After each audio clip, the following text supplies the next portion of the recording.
Hey there, how you doing this evening? Hey, Mr. Sims, I'm doing good. How are you? Oh, I'm doing pretty good. I can't complain at all. Actually, been a good day today. Good, good. Yeah, had a meeting. I had a meeting today with a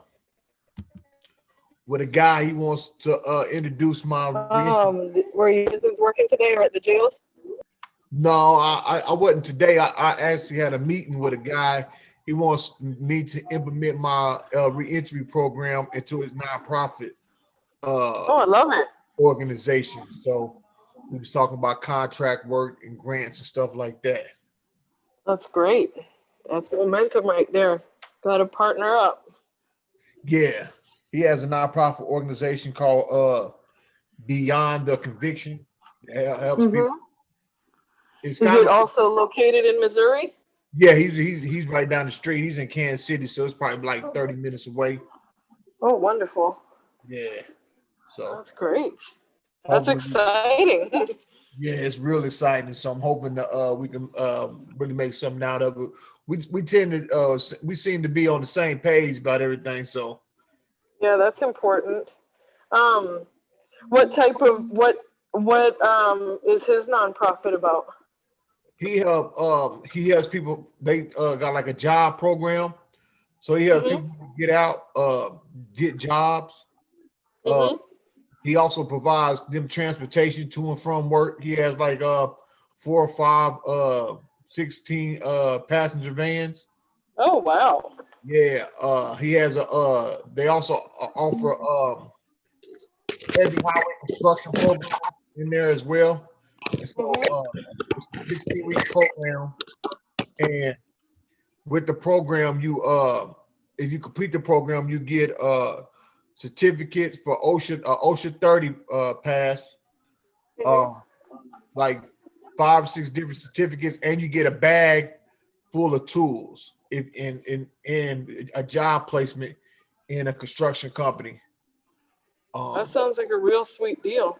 yeah, he has they have a computer lab for the people that's learning how to type up resumes Hmm. and learning get computer literate. Right. Then he also has like an event space where they have banquets and stuff like that. It was a pretty nice setup. It was the first time I ever been there. Uh, he basically wants me to introduce, since I'm able to do my reentry virtual as well.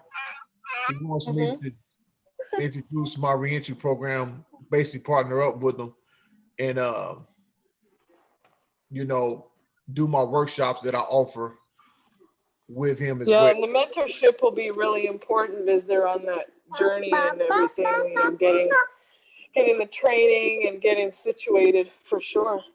Oh yeah, yeah, most definitely. And I think it's gonna be good because the things that I do in my with my mentorship in my Hmm. workshops, Hmm. especially when it comes to the employment side and education, he it's good that they got job placements.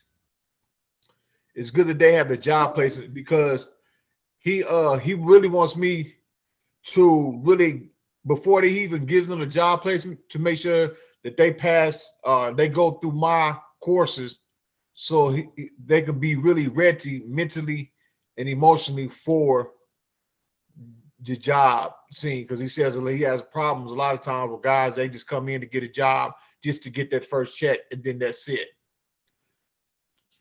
Yeah, and just having that, building that accountability with them on their journey is so important. I think like that they know what they're getting into, and it's more than just a first check. It's like it's your whole start, Right. really. You know, and how I think how you do in that first job, not that I've like lived this, but just with the clients I work with, that first job and getting that set up is the difference between going Yeah, it back or is. It not. truly is. It truly is.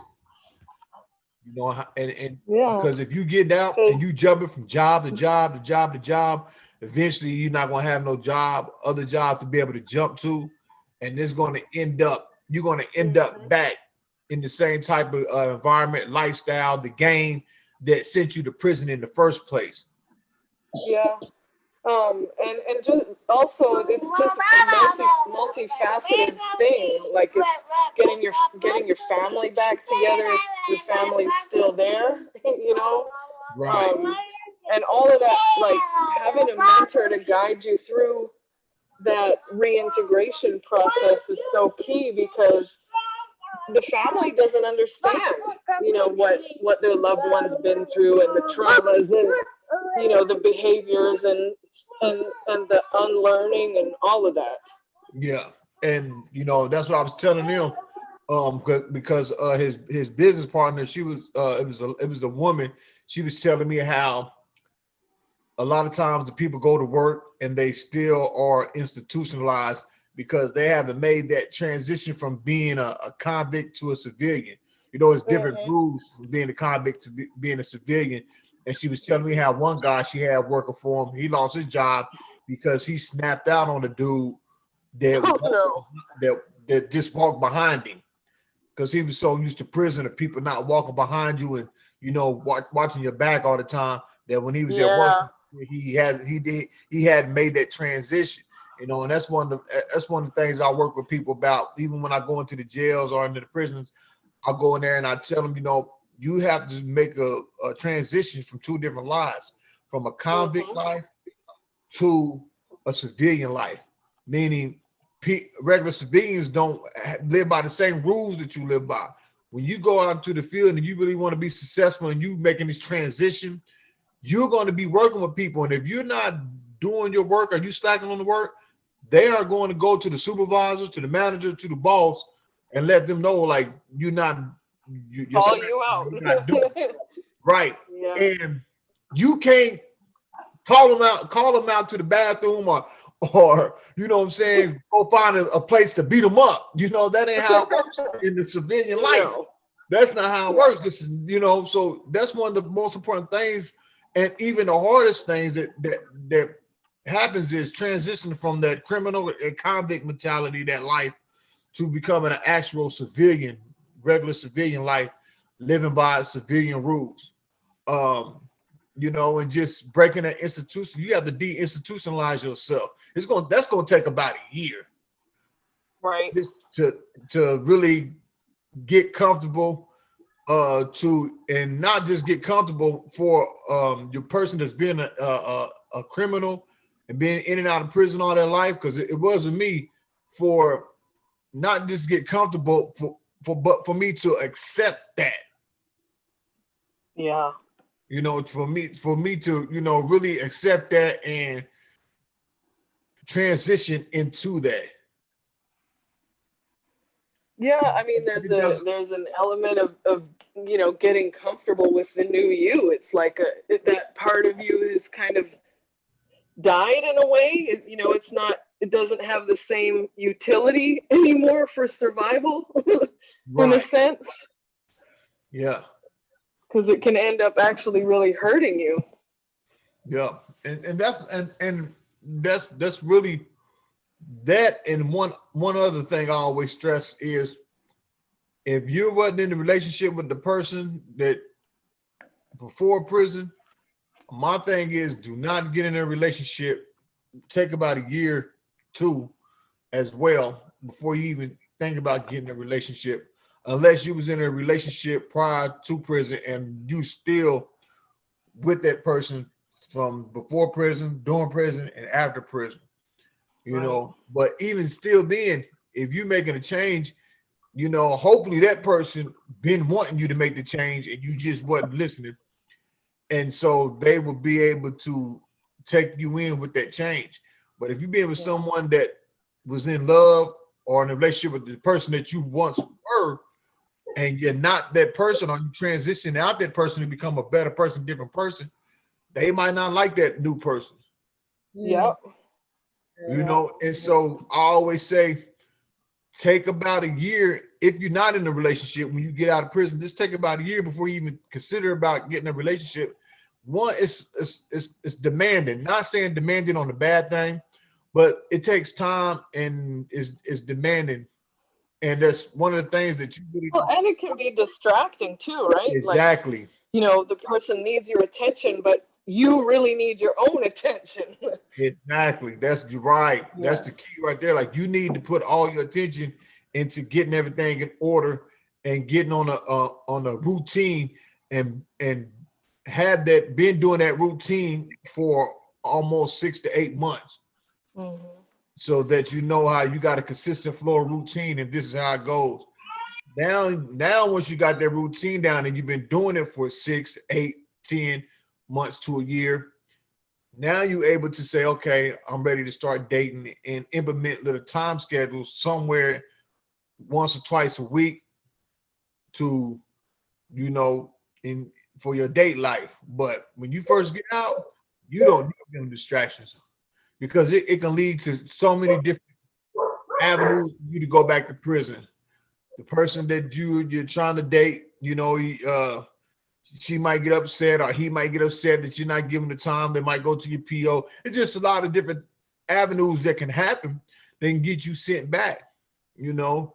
And so I always say just wait about a year before you start dating, unless you was already in a relationship. But then you got to um watch and study that relationship that you were in for the first year you out as well, because you're not going to be, if you truly trying to be successful and succeed, you're not going to be that same person that you once were when you first got into this relationship. And if they don't really understand your growth or want to see you grow, then it's going to be conflict in that as well. Mm, yeah, true. Yeah, I mean, even just regular relationships, like without the prison element, are challenging enough, but add the whole sort of a culture shock and relearning who the heck you are in this society on the outside, then you got some added challenges, Yeah, big time. yeah. Yeah. Because you really just now knowing who you truly are, who you really are.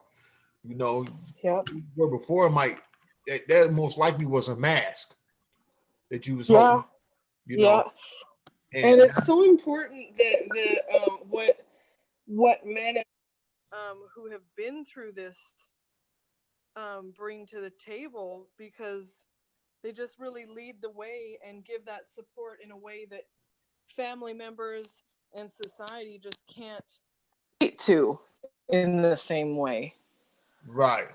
That's why I say Yeah. one of the first things that you really need to do is find that mentor, find you a mentor, you know. So how are you connecting with your mentees and the people that you help with mentoring? Oh well, the people that I help with seeing the ones that are outside of prison, you know, they have Mm-hmm. direct line to me. You know, we communicate with his text messages, phone calls. How do they find you though? Most Like in the a lot first of people place? find me through word of mouth or Okay. on social media, Instagram most likely. My Facebook really just now starting to grow. My Instagram has had a following and to grow. I Okay. now really started putting that in on my Facebook, and I'm really working on LinkedIn. Uh, Mm-hmm. so people contact me off my videos that I be posting on Facebook, and so Good. I picked up a few. I'm gonna say several mentees from that. And then I on Facebook, where people's getting out of prison, they might be following me on Facebook or friends with me on Facebook, and they know what I do. Their mother or their daughter or their girlfriend might send them my way. You know what I'm saying? Yeah. Mentorships to ask questions. A lot of times it starts out with them just asking me questions like, "How did I do this when I got out?" or what they need help with, or things like Right. that. And so then I end up, me being who I am, I just don't answer the question with a single answer. You know, when they ask me a question, I follow back with, "What is it you trying to do?" You know, how's Mm-hmm. I respond with about 5, 6 questions so I can actually get a feel of, like, and then from What there, their individual needs are. yeah, and so from that point on, it kind of evolves into a mentee relationship to where I might end up texting them or sending them a message on Facebook or say, how did that go? That information that I gave you, like, oh, it went good. And then, I send them to my website and then we just go. But since I'm in partnership with several probation and parole agencies in Missouri, Mm-hmm. I get some through them as well. Like, actually, it's a guy that was on my federal case. One of his mother of his children is a parole and probation officer. Mm-hmm. And so I've been knowing her for a long time, and so since I've been doing what I've been doing, since I've been out of prison and with my reentry and my mentorship, she has sent several people my way. And that's how I end up getting some partnerships with probation and parole. Yeah, that's a blessing. I mean, it takes a lot of relationship building, right? The people to know you're out there and what you're doing and just start sending them your way. Right. And then I got some also from places that I've spoken at. Like it's one company called the Power Project. They help people get out of prison, do the child support, help them with their child support. And so I spoke there and I used to hold classes on there as well, probably about a year ago. So I get some of them leads out of their classes as well. So I get different leads from all over. And then I also do the prison prevention mentor for at-risk youth, at-risk teens, just at-risk people, period. And so I've spoken at a lot of youth builds as well. And so I get some, I get some of the caseworkers, case managers calling me to mentor some of their students and stuff as well. So I have a question. Since you've worked with more preventative with youth and with men that are getting out having a hard time, how receptive as compared to the guys that are getting out and have served like some serious time? Do you say how receptive or the youth? The youth. Mm-hmm. The youth are more accepting. They are more open to it. I mean, because they just have a wide range of imagination. And so instead of attacking, what I do with them is I really, really feel like a mentor to them. Sometimes with the people that's getting out of prison, we bump heads a lot because I challenge their beliefs harder than I do with the youth. And as far like their belief is like, I don't want to have a PO. A PO is just my babysitter. So they sometimes that's one of the main ones. Yeah, that's one of the main ones because sometimes they're like, how can you be on the sides of the PO? And I'm like, man, I'm not on nobody's side. I'm really on your side. But what I understand is I just want to get off that paper. That's all. So, yeah, I'm like, what I understand is this. Parole officers have expectations. They don't want you out late at night. They want you to have a job. They don't want you hanging around people that's convicted of a felony and ain't doing nothing with themselves. They don't want you drinking, drug abuse. If you really want to be successful in your transition and get off probation and parole, even if that's all you want to do, because I tell them success to me is not just getting off probation and parole, it's never returning to prison again. But let's just say if that's all you want to do is get off probation and parole, you should have them same expectations for yourself. Yeah. They should be lined up. If you just want to get off probation and parole, if you really want to be successful, not go back to prison, you should have them same expectations for yourself. You want to hang around people that's doing something productive. You don't want to be out all times of the night, because I know personally, I've done a lot of things after 10 o'clock, 10, 30, 11 o'clock at night. I've been in a lot of shootouts, fights, stabbings, police chases, everything else. Majority of 98% of that happened late at night. Using drugs, dropping dirty, drinking gallons of water, trying to clean my urine just so I can get a job, all of that stuff. Why would you want to go through that?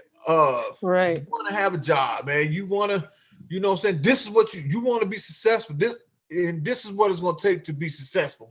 However you want to be. If it's just to get out probation and parole so you don't have them on your back, that's good. But why just do it when just to get out probation and parole and then revert back to what you was doing and get locked back up? Now you're going through the whole cycle again. That's where we bump heads because I keep it too real with them and they really don't want to hear it.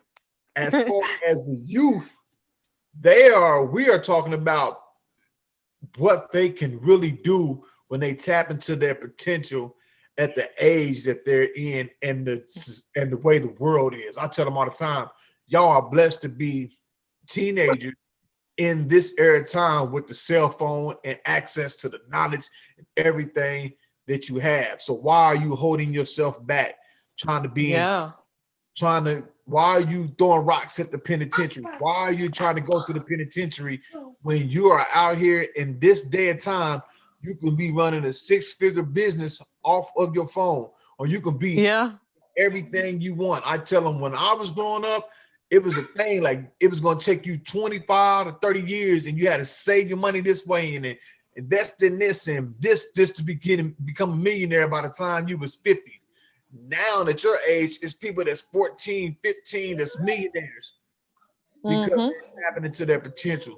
So I'm able to help them tap into them because they're not really stubborn and they're not on the defensive.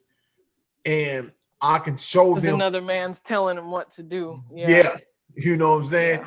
Yeah. And I can show them people that I'm in groups with that are millionaires or billionaires, and they're like, wow. And then that I'm able to motivate them more. Dealing with people that come out of prison, like they're stuck in, like I've been there. I was stuck in my ways, and you get a lot of people that stubborn, stuck in their ways. They really don't want to hear it, and they just want the help, the resources. And I'm like, you can get all the resources that you want, but if you don't fix the self-awareness and expectation problem, I don't care if we give you 10 cars, 10 houses, 10 jobs, you'll lose it all if you're not ready for it. Right. And so that's the crazy part. I had another question for you, but it escaped my mind. But it'll come back to me. Right. But what was it? And I'm sorry I'm not on video. I'm like in my pajamas and I have my 2-year-old, okay. So I'm moving around, so I don't want to give y'all vertigo. Like tidying up before bed and all that. But right.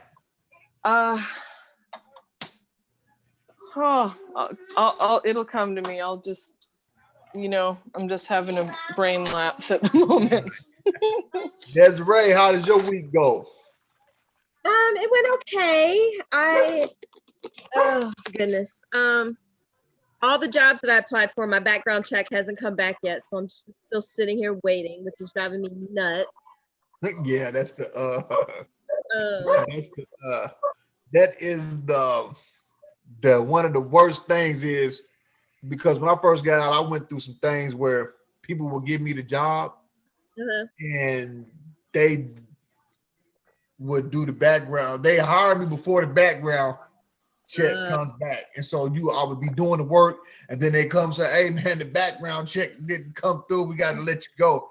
And I'm like, man, why don't you, before you even hire me, make sure after a while, I used to tell people like, look, I'm gonna be honest with you. This is on my background. So if you're looking to give me the job, don't give me the offer until you do the full background check and the background check comes back. Because I went through that like 3 times. Someone hired me, I worked, and then the background check came back, and I didn't clear the background check, and it was like, oh, we gotta let you go. And so I just started telling people like, look, hey. Yeah, well, I told them ahead of time to say no, but they still have to do it. But it's just crazy. But this nonprofit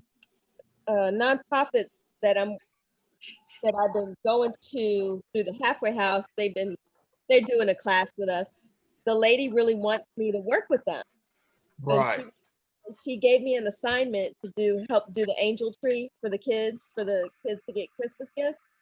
So she gave me an administrative assignment, so I'm going to do it. But I really think it's kind of a test because she says she wants me next week to talk to some of her board members, and she really wants to find a place for me in her nonprofit, which I would love so much. But in the meantime, I need to do a job. Right. I mean, yeah, all you can do with it is keep applying. That's what I've been doing, just Yeah, everywhere. eventually something's gonna break, something's gonna come through, and it might be the job that you just didn't expect. Like I remember somebody once told me, I said, "Man, I'm applying for FedEx." They're like, you ain't not gonna get hired for FedEx. You on federal paper. I'm like, I'm still gonna apply, and they hired me. FedEx hired me. Mm-hmm. They Mm-hmm. hired me, but they didn't, they nothing. I mean, I ain't have no problems. FedEx hired me. For them too. Like for the first week or so, I was kind of like, I was working. I'm like, man, they better not come back about this back. But you know what I'm saying? But it never happened, and they hired me, and I worked for them. FedEx, worked for FedEx while on federal paper. Cool, that's good to know. Yeah, Yeah. It can happen.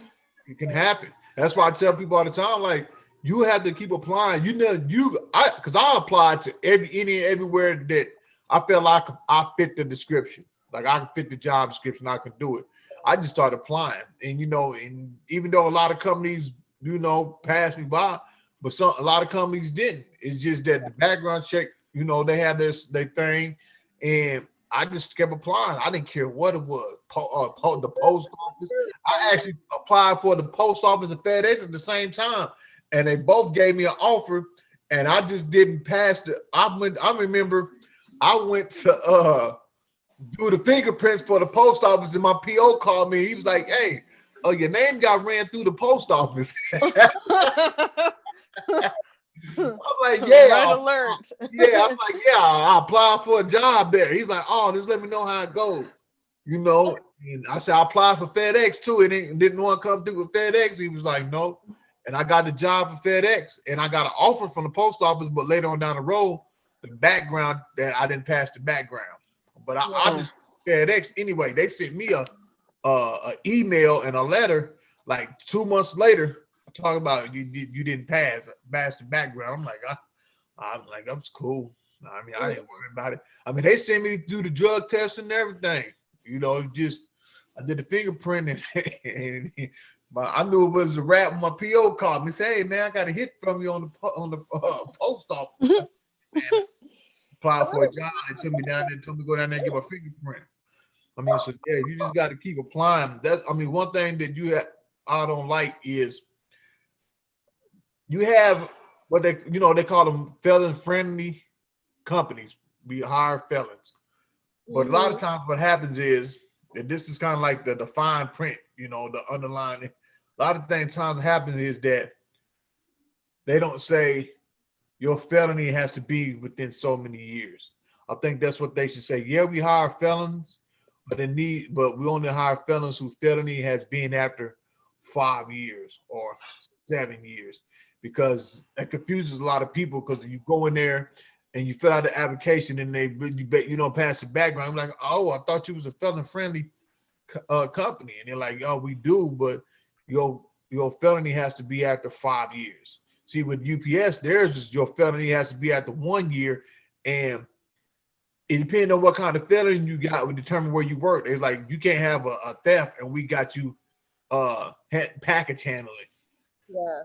You can't have DUIs or DWIs and be a driver. You see what I'm saying? Yeah. That's one thing I wish they would change.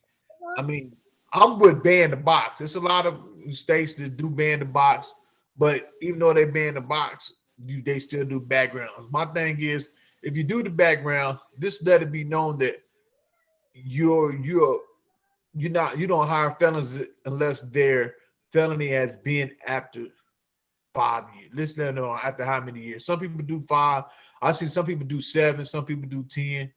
I see some people do background checks and then it don't say how many. Like a car lot, they hired me one time And I told them about my felony and everything, and they came back the next day and they thought I was lying. You sure you? I'm like, well, yeah. And he's like, well, nothing came up, and I'm like, well, I know the felonies I caught in 2000, 2001, 2002, they're not gonna show up because they're that so many years ago. But I'm like, my federal, but you know what I'm saying? But I come to find out that some backgrounds don't have the background check where the federal background comes on it. Comes back on.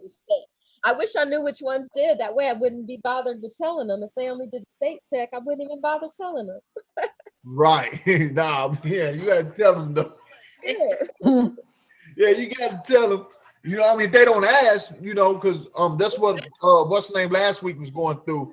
She was talking about she's not here to Tatiana. That's what she was saying last week, was that she had the saying that where she's going, where she's moving to is a banned the box, and she's been having problems with housing because of her felony, and she was like, the people where she's moving to in the new state didn't ask about a felony on the housing application. Should she say something?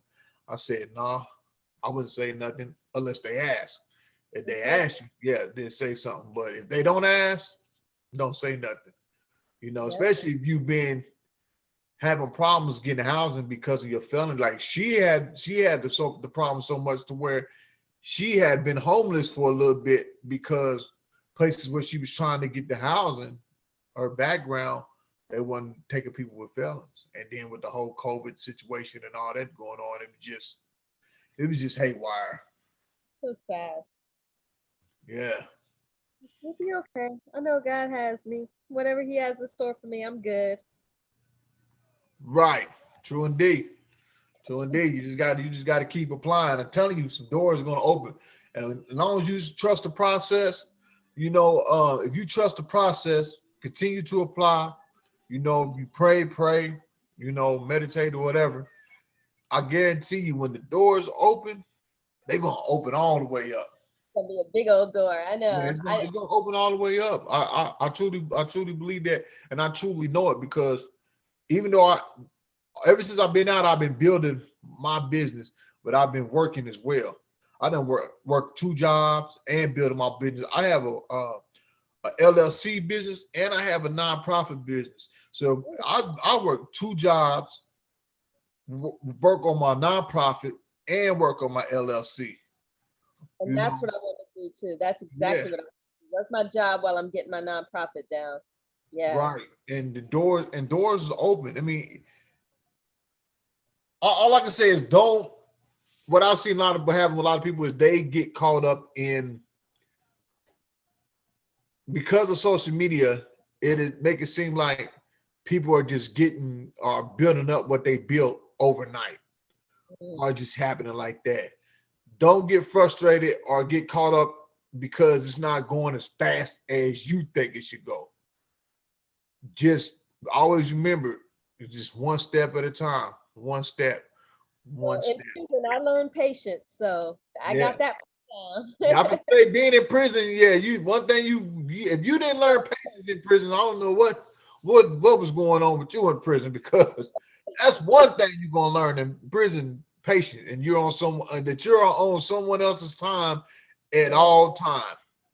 And you just got to remember that even though you're on your own time out here, as far as when you building, you're still on your own time, but you're on the time of the process. Yep. The process has its own time. So you got to remember that you're on the time of the process. And if you're really rushing it, then you might miss a certain step that might cause it to crumble, even if you get up here. But because you rusted, you might have missed something in between here and here because you skipped the step. And that might be the step that you really needed to make it sustain and go further, to make it go further, not sustain, but make it go further than where you got it to. That makes total sense. Yep, absolutely. Yeah. And it gets the time of the process. Sometimes, sometimes you might get 2 or 3 things that happen just like that in the process. Then you might get to the next step, and before it might take another 2 or 3 months to get, like I I've been working on my company for, I've been out for a little bit over 3 years, so but let's say 3 years. I joined it's called the Morning Meetup. I joined this group of all business owners because I want to learn entrepreneurship down to a T. Only thing I knew about building a business and stuff about business is what I taught myself in prison. You know, how to fill out, how to file the form and do everything, the paperwork.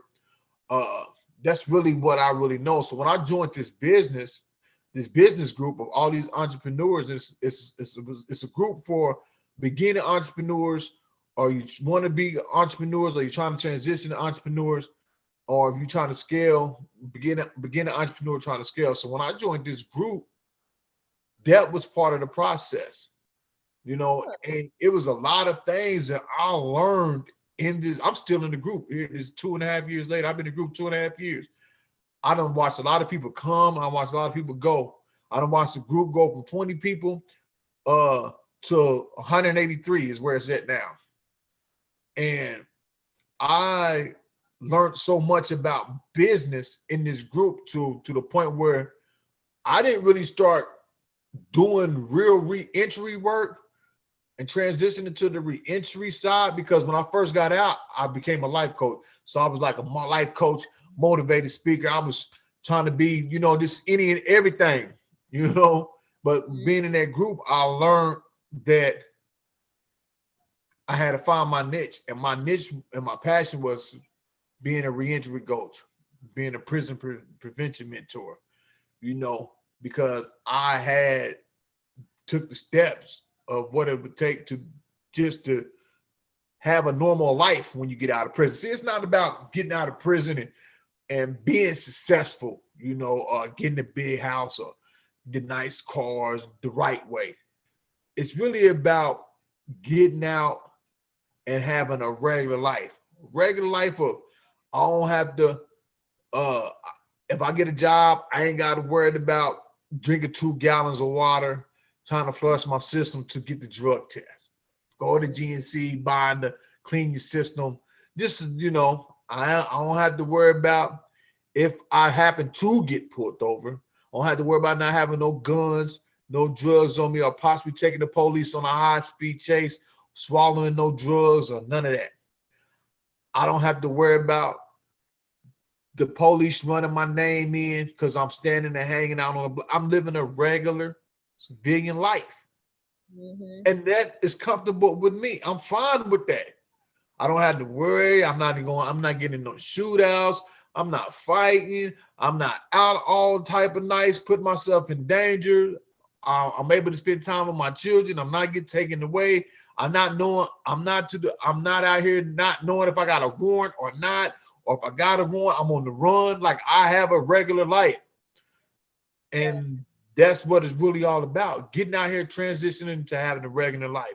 Now, once you have a regular life, you can build some things that you want to do, start my own business, you know, and be successful and stuff like that. But you have to have the regular life first before you get to start building. Because the reason why I say that, because if you have the regular life and you've been doing this regular life for a while, but you know you want to start your own business, you know, and you into something else, that way, if things don't go the way that you think they was going to go, you don't have criminality as an option.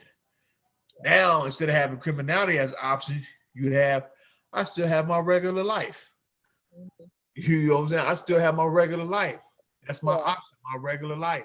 Like, if my if my re-entry stuff don't take off, my nonprofit don't take off, or something happens to I still have my regular life to where I can go to work. I can be at my family. I ain't got to worry about the police bothering me. I ain't got to worry about them kicking in my house. I don't got to worry about none of that. And it's been like that, and I'm used to that. Just like how I was used to the street life, now I'm used to that. So if me even thinking about going back to the street life, if I ever give any thought, it's going to feel weird to me. Just like when I was in the streets, having a regular life was like weird to me. Yeah, I got you. I guess I'm lucky in that I have my regular life, you know, because I was only in for 10 months, and I had a regular life before that, and I was never into any of that. So I think I got that down, but I do have a problem with finding my niche because I know what I want to do, but I'm only one person and I can't save the world, but I want to save the world. I want to save every prisoner, every prisoner's kid, I want to do everything. I want to send them books and I want to send them letters and I just want to do everything. So I got to find my niche. That's my problem. Right. And so, I mean, while finding a niche, instead of saying, I want to do everybody, I want to do one person. Let's say I want to do one person a week. One person a week. You do one person a week. Mm-hmm. In 1 year, you're going to have 52 people. That's a lot of people. Yes, that's a lot of people. You know, and if you like, see what I do is with my book, I have the sponsor packages. So people, if somebody goes to do, I match the sponsor packages. So if you go to my website and you do a sponsor package for 20 books, which may go to I don't know exactly where they're gonna go. What I do is I go on Google, I type in youth detention centers or nonprofit for reentries or what, you know what I'm saying? And then a list of different places come. And so I pick one place, I box the books up, I put a sponsorship letter, who it's from, I send it to them. Then I match that. So if you buy 20 books or if you sponsor 20 books, I match the sponsor with 20 books. So I take another 20 books and do the same process, and I might send them to a prison. Send it to the chaplain in prison because that's where you're going to get your books in prison. Send them to the chaplain. So I might see a prison. Okay. Find the chaplain, get the chaplain address, box it up, send it to the chaplain with a sponsor letter. This is the sponsor for your chapel library. This is what the book is about. Read it. And I know I might not know who I'm touching, but I know I'll put them books out there. And they are so important. Oh my gosh. You know how important it is to have books in prison. Oh yeah. That's what I'm saying. I know. And then you having a story of somebody that has been there and how they transition coming out of prison. And in the book, in my book, I have 10 re-entry tips at the end of the book. I have a letter to the inmate. I have 10 re-entry books. I have my story as well. And I have 4 keys that I use to be successful when I got out of prison. And so I send those. So that's what I do. If you buy a single book, then I send a single book. You know, I send a single book somewhere. Mm-hmm. And that's just, so that's what I do. I love those. They're great ideas. Yeah. I mean, so don't focus on trying to help everybody. I know. But once you get started, just do one person a week. 1 person a week. Then you looking at in 1 year, you know 52 people that you reached out to. You know, you gave words of encouragement. You know, you help or however. You know. Yeah. And then I haven't been doing that. I've been finding resources on my own and giving them to the people that I know. You know, and giving them resources. You know, I even a nonprofit that's working with me. I'm giving them resources that they didn't even know about to help people. Right. So, yeah. I mean, so you just got to find your, you know what I'm saying, find your niche, you know. But before all that, you have to tap in, get your regular life all the way. Yeah. All the way right. I do that mentor thing you was talking about. That was a really good idea. I think I definitely need a mentor. How do you find a mentor? I mean, I know a mentor. He about 6'4", 6'5". He's bald headed, you know. But no, I'm also. I don't know. But no, I know. We also have another mentor. She comes on sometime. Her name is Marissa. If you go in the group, her name is Marissa Matthews. Me and her are actually going to try to build a mentorship app. So when people get out, they have an app, and you can find mentors in your area and resources. We just don't know anyone that has the technology or designs the app. So that's really what we. And then eventually, I'd like to be a mentor for somebody. Yeah. You know? I mean, and that's really what it is, you know, that we're connecting people when they get out, You can go to, you get the app on your phone, and let's say somebody comes out in Georgia, a woman gets out of prison in Georgia, she's looking for a mentor and resources. Oh, she gets on the app, types in the area, Desiree, okay, and then she can send you a message on the app. You know, this is what I'm dealing with. You know, I like to set a time where we could talk, meet up, and talk about, you know, and that's how you transition into a mentor. Find Marissa. Actually, Marissa was the second guest on my podcast. Okay. Oh yeah, I watch your podcast. Yeah. Yeah, and so she's a mentor. I would get in touch with her because she's real good. She's real good, and she's got out, started her own business, and she has a successful business as well. I would get in touch with her, and if she wants to be a mentor. She actually is reentry mentor as well. Just Yeah, I might have friended her. I think yeah. maybe. And if you need tips, on finding a mentor, just go to my YouTube or just go in the group and watch the videos that I did about the 10 steps on finding a mentor. And then right there, and it'll tell you the steps on how to go about finding a mentor. So, Kardell, do you do any training for mentors, like people that have gone through the process, they've regained stability in their lives, and want a mentor now? Like, do you offer training for that, or mentorship for mentors? I actually don't offer training to mentor. I think it's really hard to train someone to be a mentor in a sense, because like my mentors, I don't really think they were trained. They didn't know they was my mentor till after a while, after about like 2 months. I kind of maneuver my way into, I asked some questions and we built a relationship. I think the thing is finding someone that's been where you've been. And if you want to mentor, like, I don't think you can mentor people that you haven't been in there. No, of course not. Yeah. Of course not. So I think that just doesn't make sense. Right. I just was curious. I was just curious if you did offer that for people that, obviously fit that bill and have been through the process. Yeah, no, I don't. I wouldn't know how to design a course. Yeah, I mean, I'm pretty sure there's a course out there for that, but I wouldn't know how to. I would say if that's something that you want to do, anybody want to do, then they would, just give out the steps that they did to be successful and overcome what it was that they was facing. Whether if you want to mentor people that's getting out of prison, and there's somebody to talk to and stuff. Yeah.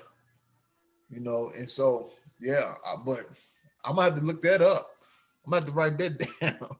Because just something I was thinking about, because there's a lot of people out there that want to help and just like thinking on the side, because reentry is not just for the person getting out. I mean, it is primarily, right, but also the families that have been through a lot of shit over the years, and just mentors even for them, something to prepare them for their loved one getting back, and how to, like, not all people get out like having studied and stuff in prison. A lot of them just get out ready to go back in, Right. Yeah, so that is true. So unless there's some kind of education out there, like something to mentor the families and the loved one and hook them both up, I'm just thinking like both sides of it, because I think that it's kind of like with AA, they have the what's the one for the family? You have the Alcohol Anonymous, then you have the what is it called? Al-Anon, and then Al-Anon. Yeah, Al-Anon is one for the families, right? Yeah. I think that I think that's also should be a reentry group for just for the families as well. There's a lady that started a group called Wife After Prison. Yeah, I I don't know know. if you've heard of her. I follow her Yeah, on she's Instagram. really great. She's got a nice niche of that side of it. And I, you know, mothers that of my clients that are trying to rekindle their relationship with their Yeah. sons after 10 years, whatever. I'm just like, they fall apart and the case is on my desk again. I'm just like, okay, well, That's probably something my mom could do because yeah, but it, this is just one lady, me and my brother, me and my little brother both did a lot of prison time. Like he yeah, well, light that spark within her, because she probably could really help a lot of ladies. You want to be part of my reentry? Heck yeah. Part of my reentry company. What you gonna deal with the mothers of with the mothers that's dealing with locked up? Yeah. Very needed, because this, I just will use an example of a family that I'm working with right now. He, some of these guys are in solitary for years and come out really messed up, come out like after suicide attempts. The family never knew about the suicide attempts. Like this poor mother just learned about the suicide attempts at a detention hearing because he violated federal probation, supervised release. And she's just like, what happened to him? Like, a lot. And you weren't ready for it, and neither was he. Exactly. And I'm glad you said that, because I was doing a podcast interview one time, and my mother was tuned in, and we was talking, and me and the person that was interviewing me was talking about some things and about inside of prison and stuff like that. Because when I was in prison, I rarely reached out. Like when I'm in prison, I'm in prison. I was in prison last time, but this was the last. I done had like 3 or 4 prison bids. So my first few prison bids, when I was in prison, I was in prison. I didn't reach out to nobody. I didn't really call home that much, write no letters. I was bidden. And we was talking about that and some of the things that I've seen in prison. And my mother was watching the podcast, and she called me later on. She's like, I really didn't never know that you went through all that, or really seen and witnessed all that while you was in prison. I'm like, yeah. I'm like, but to me, it was like, I was in prison. This was what prison was. I've been in a lower level prison one time, but outside of that, all my prison bids being in the maximum security prisons, even in the feds, USPs in the feds. You know what I'm saying? Yeah. This guy too. Prison I've been in was like USP in the feds. Like I was in state prison, I was in the maximum security level 5 prisons. And so like going to USP, it really wasn't no different, except for the cars and all that. Like we don't have that in state. That what I'm saying? So she didn't realize a lot of stuff that I've seen went through while in prison until that podcast. She was like, I never knew you would. I was like, yeah, there's been a lot of stuff. So that podcast was the first time that she learned about what you had seen and heard and been through. Yeah. So knowing that now, even me getting stabbed, like she had seen the scar in my back before, but she never really asked. She's like, I always wonder where that scar came from, but I never knew that, Yeah. So what's your opinion on having that conversation with the returning citizen and their family members? Like, is it necessary? Like, I think it might really help the family to understand what's going on. Oh yeah, with some of this. I think it's not necessary because family members really don't know what you're going through in prison because they're not there inside of the prison. So they don't really understand what really goes on inside of prisons.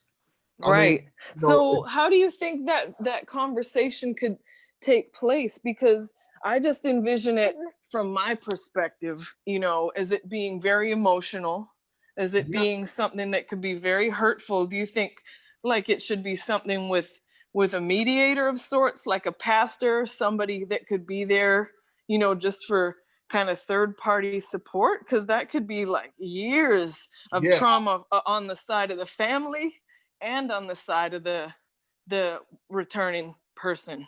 Oh yeah, I would recommend, especially because that's why in my reentry program I talk about communications, rebuilding and preparing relationship.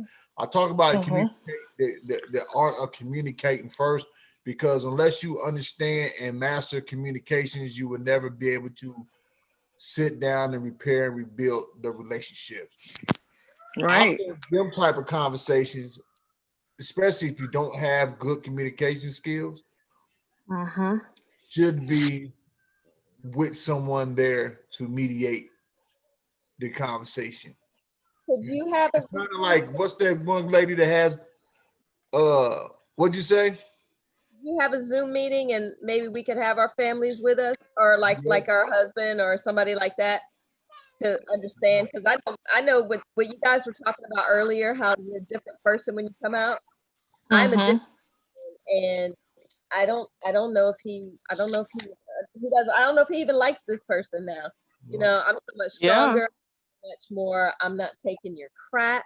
You right. know, Boundaries. and he's used to the, you know, meek little timid little sweet me, but I'm not like that anymore. I have found myself, and you know, he just doesn't understand, and he feels like, you know, well, you're out of jail, you're good and everything's fine, but you can't go on with life like that. And he wonders, like there's this one girl at the halfway house who were guys like completely best friends, and he's like, you talk to her every day and you don't talk to your friends who you know for 20 years every day.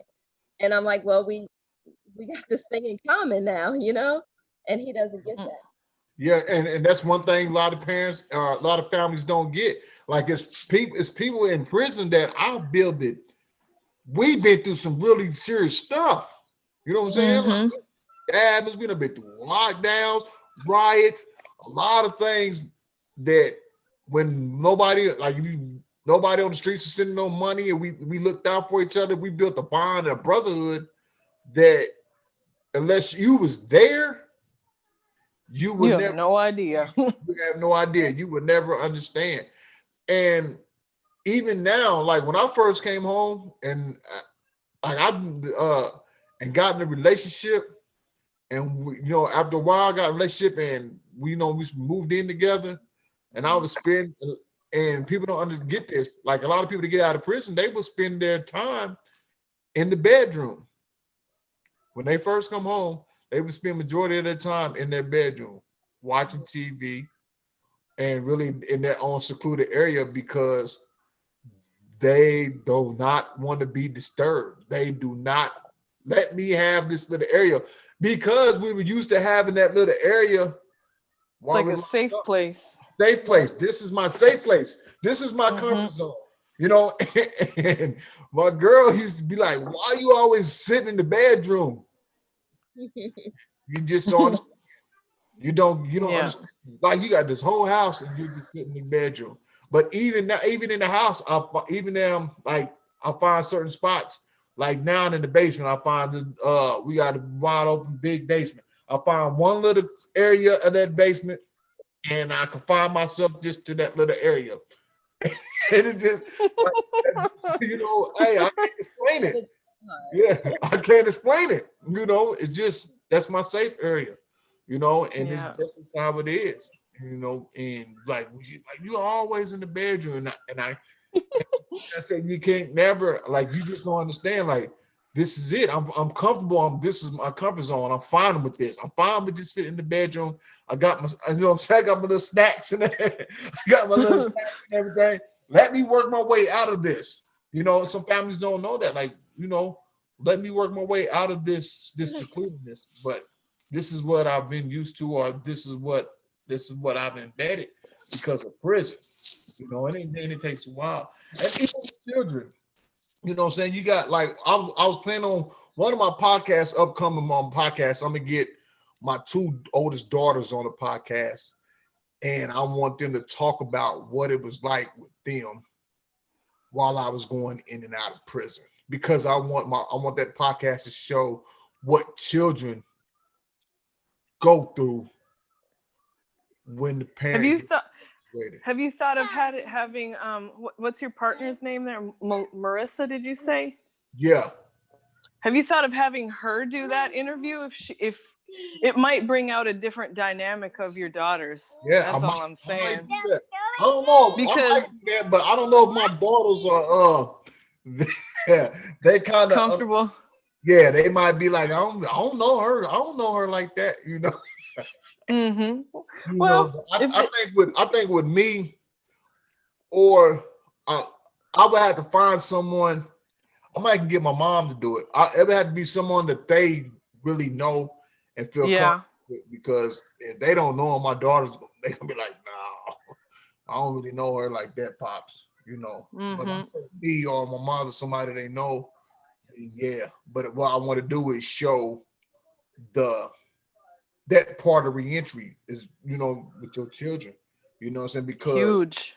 it's huge. I mean, and you never know, because my oldest daughter is 23. She turns 23 in December 9th. Okay, my second oldest daughter is 21. So since 2000, I've been in jail, prison, or on probation and parole. I've been more in jail and in prison than I've been out on probation and parole. So within the year or two, my second oldest daughter was born. I've been in prison most of her life. My oldest daughter was born in 97. I still been in prison most of their life. Like these past 3 years is the longest that I've been out consistently and being a part. Even when I was out on the streets, I was a full-fledged street dude. You can't be a full-fledged parent and full-fledged in the street at the same time. It's just not gonna work. It doesn't work. So I was into the streets, you know, give a little money here and there to the mother, you know, but I was dedicated to the streets. My values was the streets, gangs. That's what I was into. That's why I was always getting out of prison, going back to prison, getting violated, going back to prison, sitting in the county jail, get out, going to prison. Then the feds came. So what was the turning point for you to like stop that? Because that hustler lifestyle is just as addicting as drugs, like, or more. The fear of being in prison in my 40s, 50s, and 60s, when I walked to the federal courtroom and it said me versus the United States of America, and I was like, something got to change.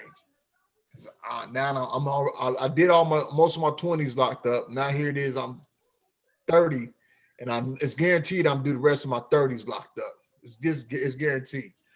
So I don't want to be 40, 50, 60 in prison. I just don't want to be in prison, you know, and I'm just tired of it. Like, I'm tired of, even though I had many other victims, I was really the first victim of my own action. And this, like, man, after this, and I was like, well, if you want better, what is it what I had to ask myself, like, what can you do? How are you going to be prepared to not to come back through this? And I said, I got to start while I'm here. Like, there's a lot of self-talk. Then I started reading a lot of self-knowledge books. I read The Seed of the Soul by Gary Zukav. Like, that was one of the strongest books I ever read, was The Seed of the Soul. That's a book I recommend people to read, The Seed of the Soul. Talks about the intention, talks about integrity. It talks about the heart. It's a thick book, you know, and I read that.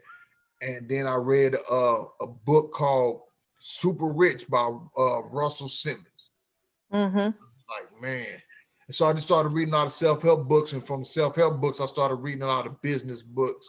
And I just started reading a lot of different type of books about a lot of different things. The Richest Man in Babylon, the Alchemy. You know, that's so beautiful that to be able to have that time to just read and study like that. Like, I read for work all the time and memorize discovery and facts and you know, people's lives, and all Yeah. of that and put it together. But leisure reading, ooh, Right. that's a hot that's a But see, luxury I knew item. I had to do that reading in order for me to grow mentally. I knew one thing I knew was in order for me to escape the life that I'm living or had lived Hmm. and be successful, I had to grow mentally. I had to grow out of the street stage. And the Yeah, and only those books way, are such a window. exactly. And that's what it was. So then once I started reading them books, I read this book called Shimbala, Hmm. talking about being the ruler of your own destiny, the ruler of yourself, the ruler of the land. Uh, and when I read that book, I'm like, man, like I control this. I can control what I control this. I could. I'm the reason why I'm here. Like that was Yeah. I'm the reason why I'm here. I controlled that destiny for me getting here. Every time I went to prison, I'm the reason. I don't care who was the confidential informants. I don't care about the co-defendants that turned on me. I don't care about the wiretaps, the video surveillance, the prosecutor, the judge. At the end of the day, I was the reason why I'm sitting inside this prison cell. And any other time that I'm sat inside a prison cell or a county jail or called a case, I was the reason. I Right. had that much control over getting me here. I can have that same much control of elevating my life and doing something different when I get out. But I had to be prepared when I get out. And so I just started preparing myself. Like I had to prepare, I got to be prepared. I know if I wasn't prepared once I got out, I already knew criminality was going to be an option. I had to prepare myself mentally, you know what I'm saying, with knowledge, with education. I had this is why I had to prepare myself. I had to come out. I had to walk different, look different, talk different, and surround myself with people that was going to be able to help me grow. And I didn't physically have to be around these people when I got out because the way the internet was set up with, even before the pandemic, I was on Zoom meetings. 2 years before the pandemic, I was on Zoom meetings when I first came out. I found out Hmm. I found out about Zoom meetings because I joined that coaching group, business coaching group, and I just Yeah.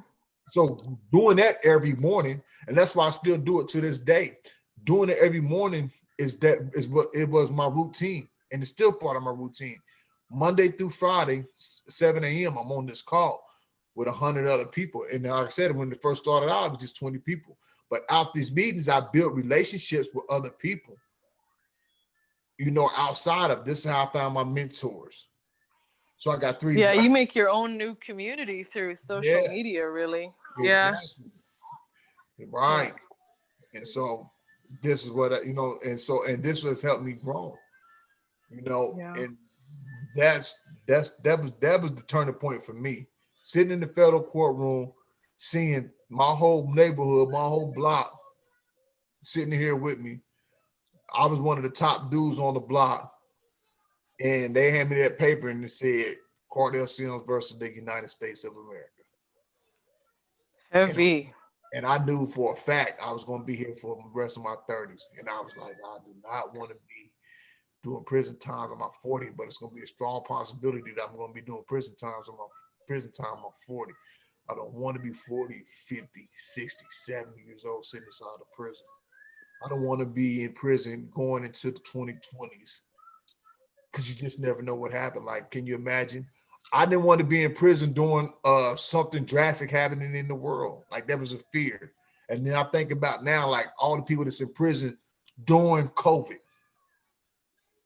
I wouldn't Craziness. be in prison right now. I really wouldn't. No control over it. You have no control over it. You're subject to fall the victim to whatever goes on. And I know it's innocent people that's in prison, but 90-something% of the people in prison put themselves there. Yep. I didn't want to put myself in no. I didn't want to be. That's one of my biggest fear is that I would be in prison and something drastic happens in the country and I'm stuck in a prison and can't do nothing about it. Yeah. Especially And just the way they're handling it is like, figure it out, do a test, lock them down for a little while, separate the positives from the negatives, and after 2 weeks just put them all back together again and keep it moving. That's how they do it. I did my whole sentence in quarantine. My whole sentence. Crazy. And I feared that I was going to be in prison and something drastic happened in the world, whether it was going to be a world war or something. I did not. No, I'm telling you, I feared that. That was one of my biggest No fears. kidding. I mean, the possibilities with that are terrifying. You know, if none of the guards show up, and everyone in the prison goes crazy, you know, and y'all are like figuring a way to get out together, or they just start shooting you. Who the heck knows? I mean, terrifying Was idea. the fear. Like what would, like if they just say something tragic happens, they don't ever show up. We locked in this cell for you can't get out of here. You know what I'm saying? Or if they come in here tripping, just start like you said, start shooting or start some poisonous spray. I don't know. I did not want No. doing a drastic. That happened in my prison. They had a tornado, and all the guards, they locked everybody down, and they jetted. They were gone. All the women in there, the roofs came off, the toilets overflowed, everything. They just left them there. Oh my gosh. It was in Aliceville, Alabama. They left them. But you were talking about books. You ever read Crime and Punishment? Well, here's a quote, and it's so good. It says, the degree of civilization in a society can be judged by its prison. Can be judged by what? Entering its prisons. Man. And that and there's it said a society should be judged not by how it treats its outstanding citizens, but for how it treats its criminals. Amen. They treat criminals like you know how they treat us. It was this one book I read. I read so many books, I can't remember the name of it, man. But it was a real good book. I just can't remember the name of it. Kind of opened my eye. Then I read this book called A Painted House. Who wrote that book? Man, this book was deep. A Painted House. A Painted House or The Painted House, something like that. Man. Yeah, I was a reader. Like I'm still an avid reader to this day. Like I got books coming in the mail almost once a week. Like you got a lot of books. I'm like, yeah, I do. I really do. I got a lot of books. I stay reading because I mean it was just a major books and a vision board.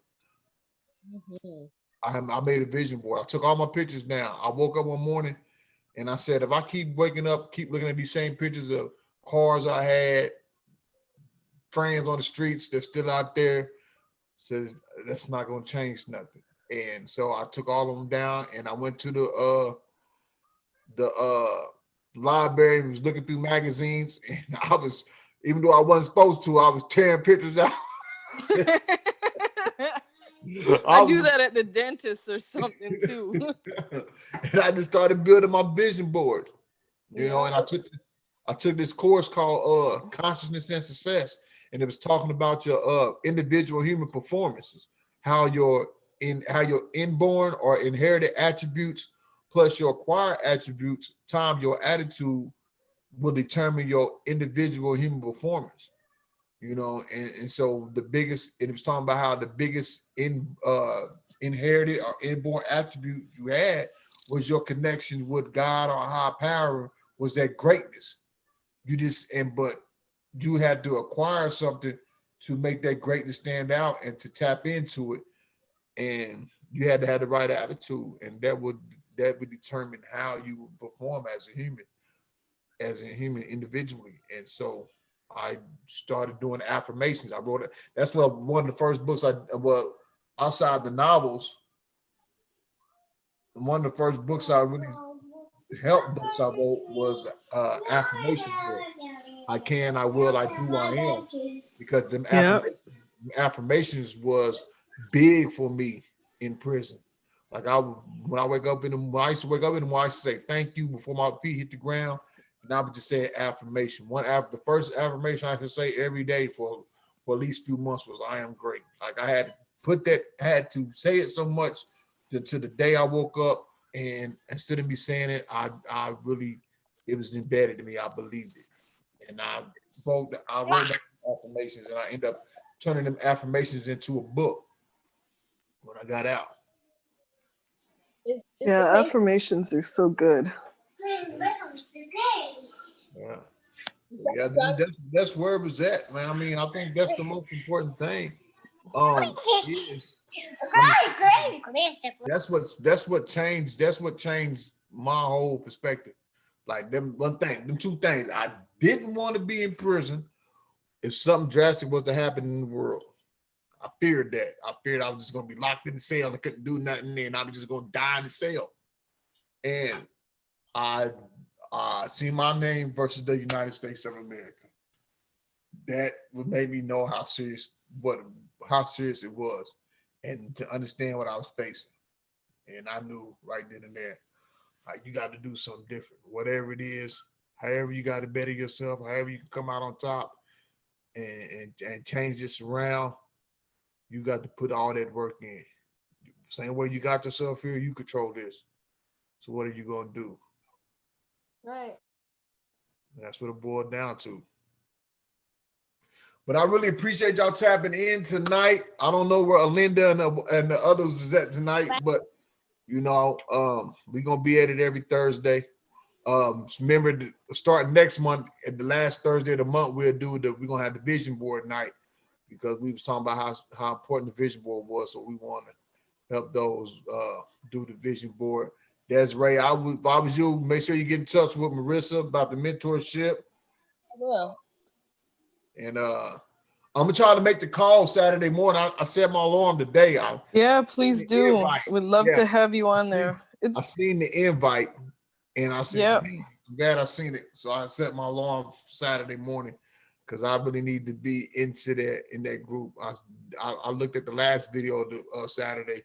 Last Saturday, I watched the video, and there was some great information. The guy that was the pastor, Pastor Lee, yeah. I signed up for his emails. Now I get his emails. I just started getting them yesterday, and I'm like, "Who is this?" I'm like, "Oh yeah, that's that's the guy from the Reentry Mastermind." So Yeah, he's very well connected in Georgia and beyond, and just a great spirit. I wasn't personally connected to him, but some other members in the group that are in Texas are working very closely with him, and you know, I was glad that he could join us. So it was really good, good. All right. Well, yeah, I'll see you Saturday, and I hope to see you back next week, Desiree. And we're gonna continue to build this group. Hopefully, we can get everybody in at the same time. Because what happens is a lot of times every week we have new people in, and then the people from last week didn't come. But I appreciate y'all coming tonight, man. Y'all have a great evening and a great night, and I will see y'all later. Thank you, Mr. Sims. You take care. All right, you too. Bye-bye. Bye-bye.